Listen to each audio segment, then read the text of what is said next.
Hello student, तो स्वागत है आपका स्ट्रगल स्टडी एकेडमी में।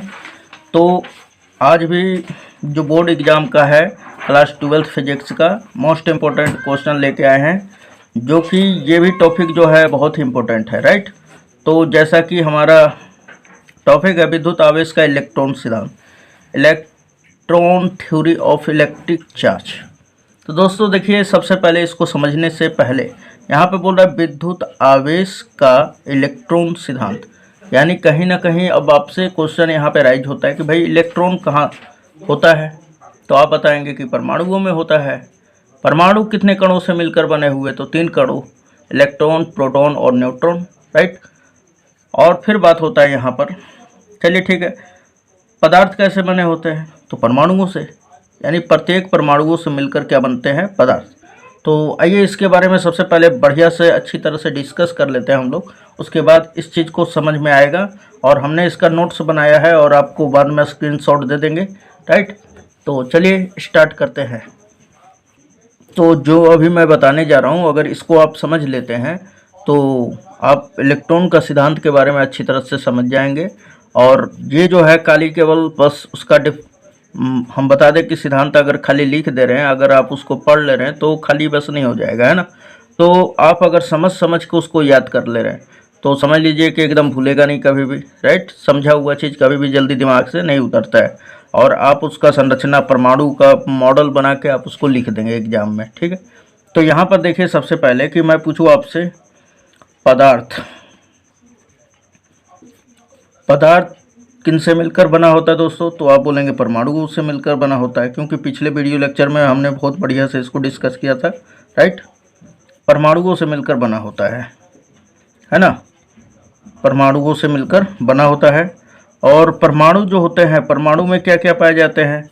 तो परमाणु बने होते हैं इलेक्ट्रॉन, प्रोटॉन और न्यूट्रॉन से, राइट। अब देखिए क्या होता है यहाँ पर कि इलेक्ट्रॉन प्रोटॉन और न्यूट्रॉन से मिलकर बना होता है। अब थोड़ा सा अगर आपको परमाणु का मैं मॉडल दिखाना चाहूँ तो ये कुछ इस प्रकार है हमारा।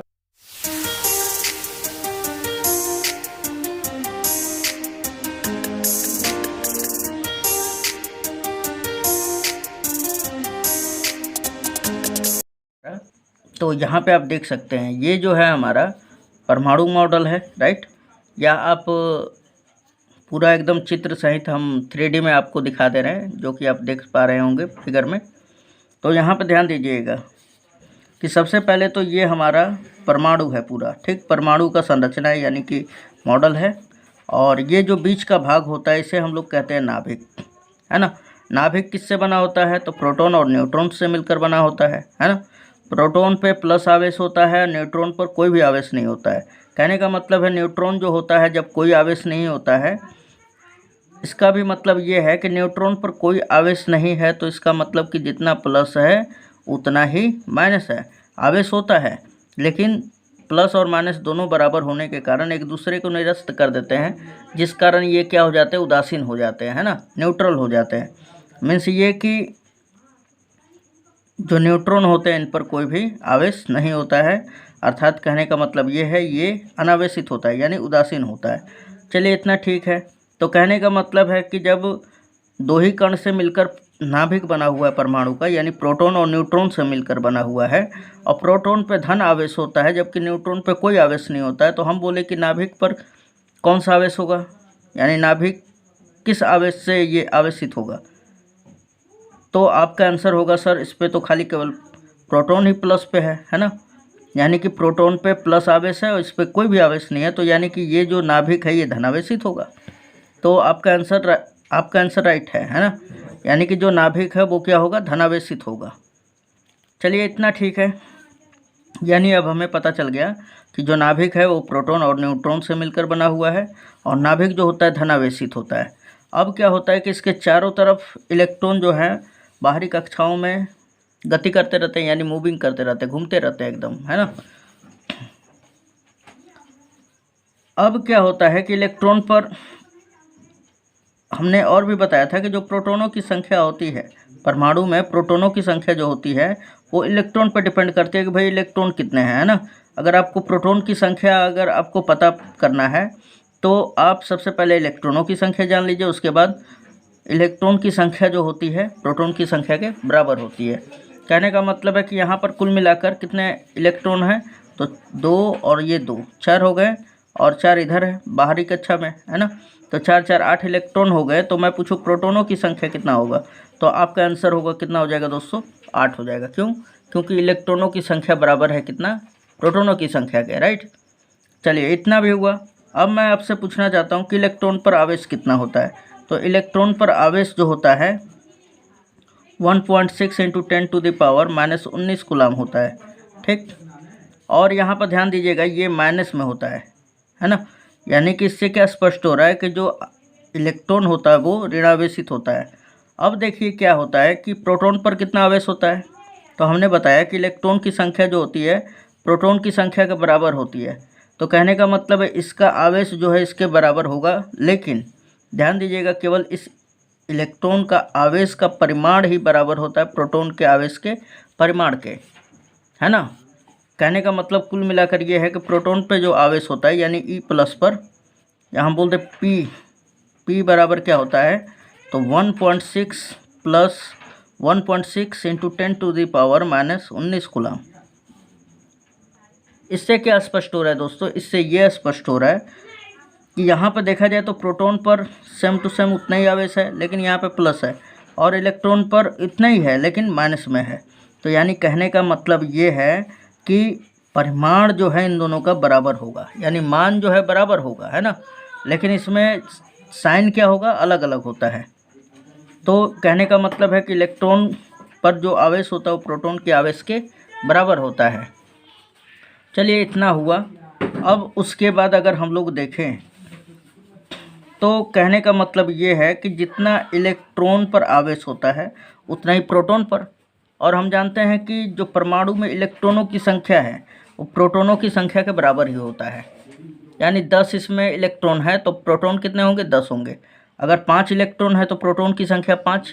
तो कहने का मतलब है 10 इलेक्ट्रॉन पर जितना आवेश होगा उतना ही प्रोटॉन पर भी आवेश होगा। तो कुल मिलाकर मैं आपको बताऊं कि अगर ये दोनों का दोनों कट जाएगा, प्लस माइनस कट जाएगा सारा। मान लीजिए कि इलेक्ट्रॉन जो है इलेक्ट्रॉन 3 है माइनस, है ना। कहने का मतलब कुल मिलाकर ये है कि ये -3 हो गया, यहाँ पे प्लस, हम बोलते प्रोटॉनों पर जो आवेश है वो +3 है। तो अब देखिए यहाँ पर कि माइनस जो है प्लस से कट गया, माइनस जो है प्लस से, माइनस प्लस से, यानी कुल मिलाकर अब क्या हुआ कि इस परमाणु के अंदर कोई भी आवेश नहीं रहा, है ना। तो एक्चुअल में मैं बता दूं आपको कि ये एक दूसरे को निरस्त कर देने के कारण अब इस पर कोई भी आवेश नहीं रह गया, यानी कि ये पूरा परमाणु भी न्यूट्रल हो गया है, यानी उदासीन हो गया है। क्यों? क्योंकि जितने इलेक्ट्रॉन होते हैं उतना ही प्रोटॉन होता है, जिस कारण क्या हो जाता है, परमाणु उदासीन हो जाता है।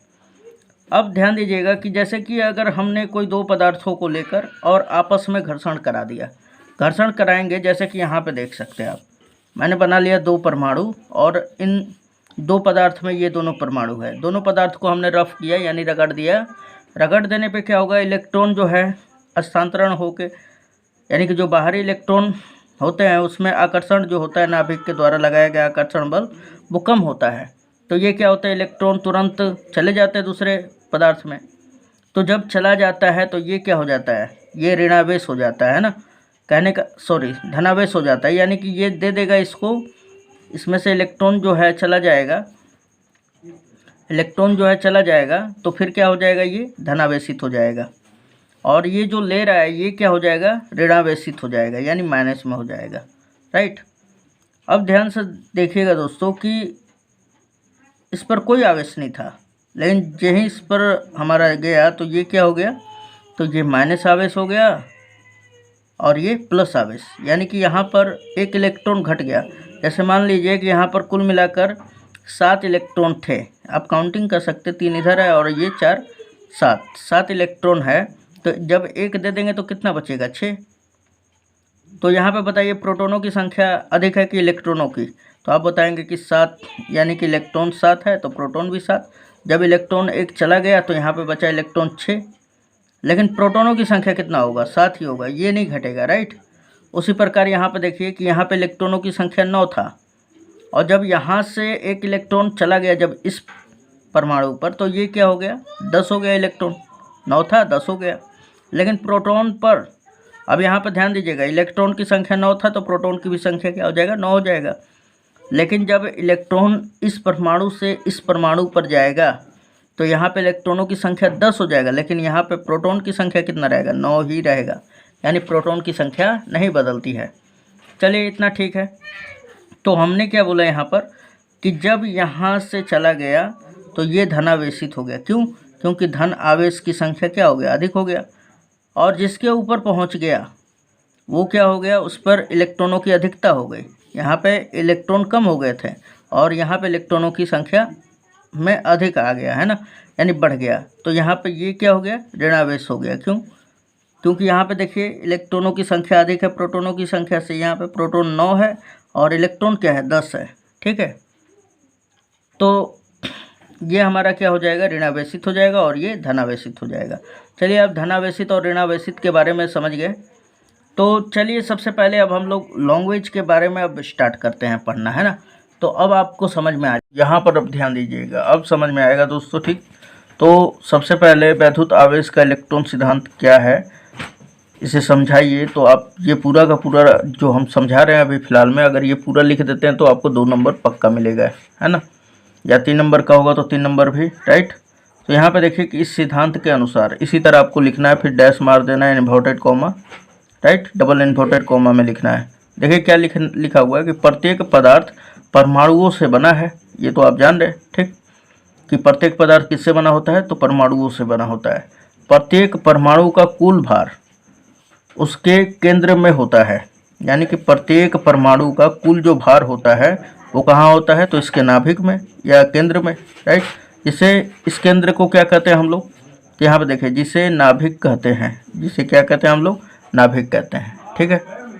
चलिए आगे देखते हैं। नाभिक में 2 मौलिक कण प्रोटॉन व न्यूट्रॉन होते हैं। हमने अभी बताया यहाँ पर कि नाभिक में 2 कण होते हैं हमारे, कौन कौन, प्रोटॉन और न्यूट्रॉन।